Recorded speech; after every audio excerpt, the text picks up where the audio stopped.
नमस्कार साथियों, आप लोगों का स्वागत है अपने YouTube चैनल 2020 क्लासेस में। जैसे कि दोस्तों, मैं आप लोगों को आगामी लेखपाल परीक्षा जो होने वाली है उससे संबंधित ग्रामीण समाज एवं ग्रामीण विकास संबंधित समान जानकारी के क्वेश्चन को हल करा रहे हैं और हम लगभग एक हफ्ते से आप लोगों के लिए वीडियो ला नहीं पाए, इसके लिए आपसे हम क्षमा मांगते हैं। तो दोस्तों, आज मैं तीसरा भाग लेके आया हूं जो कि संबंधित है ग्रामीण सामाजिक विकास से।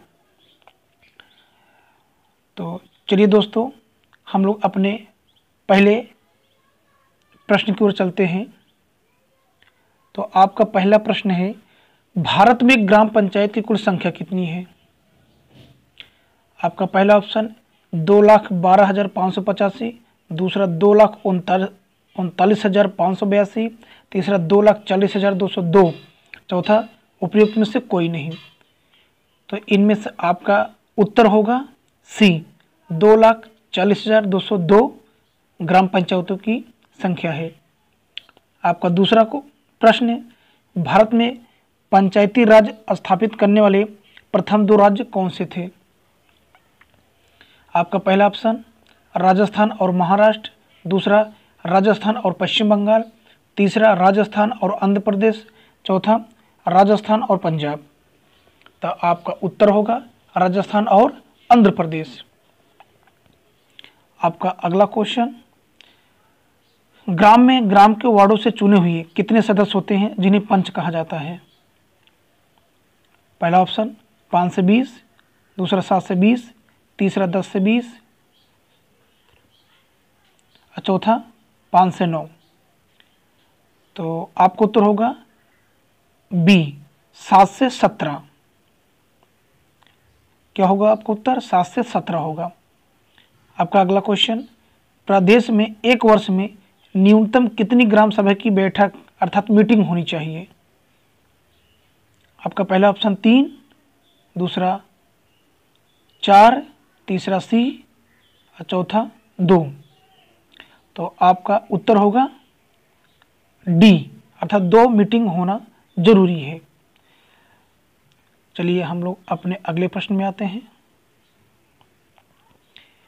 व्यक्ति के लिए पंचायत का सदस्य बनने की न्यूनतम आयु सीमा कितनी है?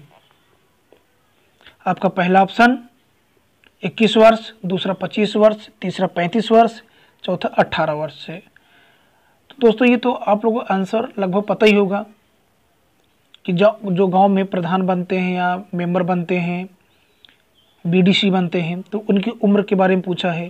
तो इसका आंसर आपका ए, यानी कि 21 वर्ष होना जरूरी है। अगला प्रश्न आपका, तहसील स्तर पर सरकारी निकायों को क्या कहा जाता है? समिति बोला जाता है, ग्राम सभा बोला जाता है, ग्राम पंचायत बोला जाता है, नगर पालिका बोला जाता है। तो आपको उत्तर होना चाहिए इनमें से समिति। क्या बोला जाता है? समिति। अगला क्वेश्चन आपका, गांव जहां के व्यक्ति खेती नहीं करते हैं बल्कि खेतों के क्षेत्रों को निरंतर बदलते रहते हैं, क्या कहलाते हैं? गांव जहां के व्यक्ति खेती नहीं करते हैं बल्कि खेतों के क्षेत्रों को निरंतर बदलते रहते हैं, क्या कहलाते हैं? पहला ऑप्शन है संक्रमणशील कृषक गांव, अर्ध अस्थायी गांव, तीसरा अस्थायी कृषक गांव, चौथा इनमें से कोई नहीं। तो आपका उत्तर होगा संक्रमणशील कृषक गांव कहलाता है। अगला क्वेश्चन, जहां व्यक्ति अस्थायी रूप से रहता है वे गांव है। जहां व्यक्ति अस्थायी रूप से रहते हैं या रहता है वे गांव है। अर्धस्थायी गांव, अस्थायी गांव, लोहिया गांव, अम्बेडकर गांव। तो वो आपका उत्तर क्या होगा इनमें से? अस्थायी गांव। चलिए अगले प्रश्न में दोस्तों, ग्रामीण समाज की विशेषताएं हैं। ग्रामीण समाज की विशेषताएं हैं। पहला ऑप्शन आर्थिक विशेषताएं, सामाजिक विशेषताएं, सांस्कृतिक विशेषताएं, उपयुक्त सभी। तो उत्तर होगा इनमें से सभी। अगला प्रश्न है, आकारी गांव की विशेषताएं हैं। आकारी गांव की विशेषताएं हैं। पहला ऑप्शन, घनी जनसंख्या का ना होना, कृषक का सीधा प्रकृति से संबंध है, सी की जनसंख्या 1000 तक माना जाए, चौथा ए और बी केवल। तो इनमें से आपको उत्तर होगा ए और बी केवल। अगला क्वेश्चन आपका, हेरेल्ड जेपी के कारण, हेरेल्ड जेपी के का ग्रामीण वर्गीकरण कौन सा है? क्वेश्चन थोड़ा कायदे समझिएगा दोस्तों। हेरेल्ड जेपी के का ग्रामीण वर्गीकरण कौन सा है? तो आपका ऑप्शन है यहाँ पर, संक्रमणशील कृषक गांव, अर्ध अस्थायी गांव, अस्थायी कृषक गांव, उपयुक्त सभी। तो इसका भी आंसर दोस्तों वही होगा, उपयुक्त सभी, अर्थात संक्रमणशील कृषक गांव, अर्धस्थायी गांव और अस्थायी कृषक गांव। ये हेरेल्ड जेपी के ग्रामीण वर्गीकरण है। आपका अगला क्वेश्चन, भारतीय स्थानीय स्वप्रशासन, भारतीय स्थानीय स्वप्रशासन का प्रारंभ किस वासराय के समय से माना जाता है? अर्थात स्थानीय स्वप्रशासन की खोज किसने की? तो आपका ऑप्शन है Lord Ripon, Lord Dufferin, Lord Cornwallis और लॉर्ड वेबल। तो आपका उत्तर इसमें से होगा प्रथम, लॉर्ड रिपन को माना जाता है। इनके समय से ही स्थानीय स्वशासन प्रशासन शुरू हो गया था।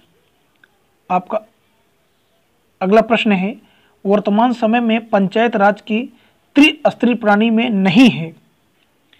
त्रिस्तरीय प्रणाली की मतलब कि 3 स्तर इसमें होते हैं। तो इसमें से आपका पहला ऑप्शन है ग्राम पंचायत, दूसरा न्याय पंचायत, तीसरा क्षेत्र पंचायत और चौथा जिला पंचायत। तो आपका इसमें से बी आंसर होगा न्याय पंचायत। ये त्रिस्तरीय प्रणाली में नहीं आता है। तो आपका ग्राम पंचायत, क्षेत्र पंचायत, जिला पंचायत। ग्राम पंचायत में आपका जो प्रधान का चुनाव होता है, प्रधानी का, और क्षेत्र पंचायत में बीडीसी का, और चौथे में जिला पंचायत का, जो जिले का सदस्य बनता है। और बहुत सारे जिला पंचायत मिलकर एक जिला अध्यक्ष बनाते हैं और बहुत सारे क्षेत्र पंचायत मिलकर एक ब्लॉक प्रमुख बनाते हैं। आपका अगला क्वेश्चन,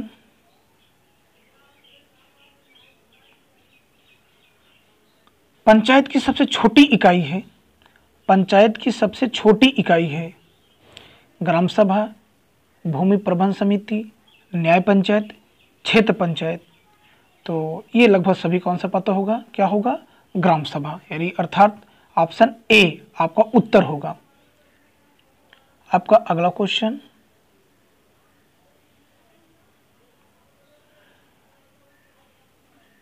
जिला स्तर पर शांति व्यवस्था बनाए रखने का उत्तरदायित्व किससे होता है? जिला स्तर पर शांति व्यवस्था बनाए रखने का उत्तरदायी किसे होता है? एसडीएम को, डीएम को, तहसीलदार को, इनमें से कोई नहीं।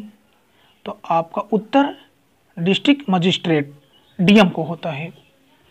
अगला क्वेश्चन, ग्राम सभा के भावी सर्वांगीण विकास हेतु सार्वजनिक उपभोग की भूमि है। दोस्तों क्वेश्चन फिर से हम पढ़ रहे हैं, ठीक से सुनिएगा। ग्राम सभा के भावी सर्वांगीण विकास हेतु सार्वजनिक उपभोग की भूमि है। तो आपका ऑप्शन है आबादी, चिकित्सालय, खेल का मैदान, उक्त सभी। तो फिर वही आंसर आपका उक्त सभी, अर्थात इनमें से सभी, आबादी भी होगी, चिकित्सालय भी होगा और खेल का मैदान भी होगा। आपका अगला क्वेश्चन, किसके द्वारा वार्षिक रजिस्टर अर्थात खतौनी में जोतधार के नाम का परिवर्तन होता है? किसके द्वारा वार्षिक रजिस्टर अर्थात खतौनी में जोतधार के नाम का परिवर्तन होता है? खेवट करता है, दाखिल खारिज, खतौनी, खसरा। तो 17 का उत्तर होगा आपका दाखिल खारिज के द्वारा। दोस्तों आपका अगला क्वेश्चन अर्थात 18 नंबर का क्वेश्चन क्या है? बंगाल ग्राम पंचायत अधिनियम पारित हुआ था। बंगाल ग्राम पंचायत अधिनियम पारित हुआ था 1919 में, 1917 में, 1920 में, 1918 में। तो आपका उत्तर होगा इनमें से 1919 में बंगाल ग्राम पंचायत अधिनियम पारित हुआ था, अर्थात आपका उत्तर ए होगा। अगला क्वेश्चन, भारत में पंचायती राज व्यवस्था सर्वप्रथम किस राज्य में लागू की गई थी? तो लगभग हमें भरोसा है दोस्तों ये उत्तर आप लोग सभी को पता होगा, क्वेश्चन भी बहुत सरल है। इनमें से आपका उत्तर क्या होगा? डी होगा। कहाँ पर लागू हुआ था? राजस्थान में। आपका अगला क्वेश्चन, संविधान के किस भाग में, संविधान के किस भाग में पंचायतों के बारे में प्रावधान किया गया है? अर्थात दोस्तों पंचायतों का जो चुनाव होता है कि किस भाग में वर्णन किया गया है, आपसे ये प्रश्न पूछ रहा है। तो आपका पहला ऑप्शन भाग 5, दूसरा भाग 7, तीसरा भाग 9 और चौथा भाग 13। तो दोस्तों आपका उत्तर होगा सी, अर्थात भाग 9 में संविधान में पंचायतों के बारे में प्रावधान किया गया है। आपका 21 नंबर का क्वेश्चन, एक ग्रामीण समाज से दूसरे दिन में समाज से कैसे भिन्न होता है?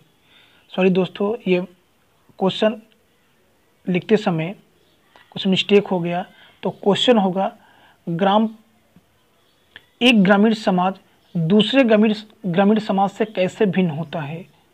दोस्तों क्वेश्चन फिर सुनिएगा, एक ग्रामीण समाज दूसरे ग्रामीण समाज से कैसे भिन्न होता है? ये मिसप्रिंट हो गया दोस्तों, इसलिए हम आपसे क्षमा मांगते हैं, लेकिन क्वेश्चन हम आपको बता दे रहे हैं। क्वेश्चन क्या है आपका? एक ग्रामीण समाज से दूसरे ग्रामीण समाज से कैसे भिन्न होता है? तो आपका पहला ऑप्शन है भौगोलिक दशा के आधार पर, दूसरा रीति रिवाज के आधार पर, तीसरा परंपरा के आधार पर और चौथा उपयुक्त सभी के आधार पर। तो आपका आंसर होगा दोस्तों इसमें से उपयुक्त सभी आधार पर, अर्थात भौगोलिक दशा के आधार पर भी अलग भिन्न होता है, रीति रिवाज के आधार पर भी भिन्न होता है और परंपरा के आधार पर भी भिन्न होता है। तो चलिए हम लोग अपने अगले प्रश्न की ओर चलते हैं। आपका अगला प्रश्न है, ग्रामीण विकास के लिए किसके द्वारा योजनाएं चलाई जाती है? ग्रामीण विकास के लिए किसके द्वारा योजनाएं चलाई जाती हैं? केंद्र सरकार के द्वारा, राज्य सरकार के द्वारा, ए और बी दोनों के द्वारा, कि इनमें से किसी के द्वारा नहीं? तो इसमें से आपका उत्तर होगा ए और बी दोनों, अर्थात केंद्र सरकार भी करती है और राज्य सरकार के द्वारा भी ग्रामीण गांव के विकास के लिए योजनाएं नई नई आती रहती हैं और चलाते रहते हैं। तो चलते हैं दोस्तों हम लोग अपने अगले प्रश्न की ओर। ग्राम पंचायत का आवश्यक कार्य नहीं है। ग्राम पंचायत का आवश्यक कार्य नहीं है। पहला ऑप्शन कृषि उत्पादन का संचालन, दूसरा सिंचाई की व्यवस्था, तीसरा भूमि क्षरण का रोग और चौथा वाद विवाद में जुर्माना निर्धारण। तो आपको उत्तर होगा वाद विवाद में जुर्माना निर्धारण। क्वेश्चन फिर सुनिएगा दोस्तों, ग्राम पंचायत का आवश्यक कार्य नहीं है। तो ग्राम पंचायत का ये काम नहीं होता है कि वाद विवाद जुर्माना निर्धारण करें। ठीक है दोस्तों, तो हम लोग अपने अगले प्रश्न की ओर चलते हैं। क्षेत्र पंचायत का क्षेत्र राज्य सरकार द्वारा संविधान के किस अनुच्छेद द्वारा निर्धारित किया जाता है? क्वेश्चन फिर सुनिएगा, क्षेत्र पंचायत का क्षेत्र राज्य सरकार द्वारा संविधान के किस अनुच्छेद द्वारा निर्धारित किया जाता है? तो आर्टिकल अर्थात अनुच्छेद 243 गा, अनुच्छेद 143, अनुच्छेद 141 अनुच्छेद 121। तो इनमें से आपका उत्तर क्या होगा? अनुच्छेद 243 गा। तो दोस्तों हम लोग अब अपने अंतिम प्रश्न की ओर चलते हैं, जो कि आपका प्रश्न है, राजस्थान और आंध्र प्रदेश में त्रिस्तरीय पंचायती राज व्यवस्था कब लागू की गई थी? राजस्थान और आंध्र प्रदेश में त्रिस्तरीय पंचायती राज व्यवस्था कब लागू की गई थी? तो आपका पहला ऑप्शन है सन 1958 में, दूसरा सन 1959 में, तीसरा सन 1952 में और चौथा सन 1921 में। तो आपका इसमें से आंसर क्या होगा दोस्तों? आपका उत्तर होगा सन 1959 में, अर्थात बी होगा कि राजस्थान और आंध्र प्रदेश में त्रिस्तरीय पंचायती राज व्यवस्था कब लागू की गई थी? तो सन 1958 में। तो दोस्तों हमें उम्मीद है आप लोगों को ये हमारा क्वेश्चन अर्थात प्रश्न पसंद आए होंगे। यदि दोस्तों आप लोगों को हमारी ये प्रश्न पसंद आया हो अर्थात हमारा वीडियो पसंद आया हो तो हमारे चैनल को सब्सक्राइब करें और वीडियो को लाइक करें। ठीक है दोस्तों, ऐसे हम लगातार आप लोगों के लिए वीडियो नए नए बनाते रहेंगे। तो दोस्तों अब चलते हैं आप लोगों से।